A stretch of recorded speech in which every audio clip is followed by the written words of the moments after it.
Internal rate of return, or most commonly referred to as IRR, is a discount rate used for measuring the profitability of potential investments. The effective rate of return makes the net present value of all cash flows from an investment equal to zero. Pay close attention to the fact that all cash flows must be included in the calculation of IRR, positive and negative ones. Let's use the example we saw in our previous lecture to illustrate IRR and how it can be applied. I will directly use Excel's IRR function. To do that, I will select the values for all cash flows in our investment and will press Enter. The result we obtained is 5%. But what does it mean precisely? Well, the present values we have from our previous lecture were all calculated at 10%. IRR calculates the rate I would have had if the NPV was equal to 0, if the sum of the present values for the periods from 1 to 5 was equal to the initial investment, in this case, 500. Instead, the sum of the present value of the 5 cash flows is equal to 433, which is less than 500.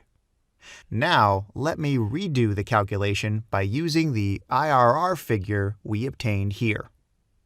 Okay, the structure of the formula is the same, discounting a cash flow value at 1 plus the internal rate of return to the power of the number of the period.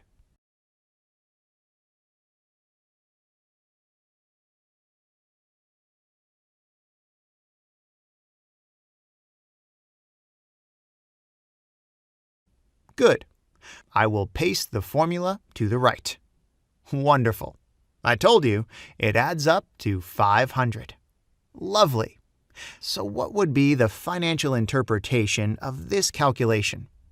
Would I consider this a worthy investment if my cost of financing is 10%? No, because 5% is smaller than 10%. Therefore, if we carry on with this project, we'll obtain returns that cannot cover its cost of financing.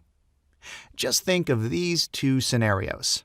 I can go to a bank and invest my money at 10%, or I can invest my money here at 5%. Evidently, I will make more from investing my money in the bank. So, if I invest here, I will practically lose money.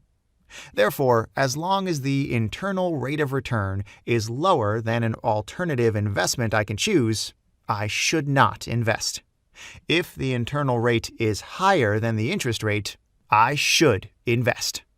Both NPV and IRR are used in the world of finance for assessing the potential profitability of projects.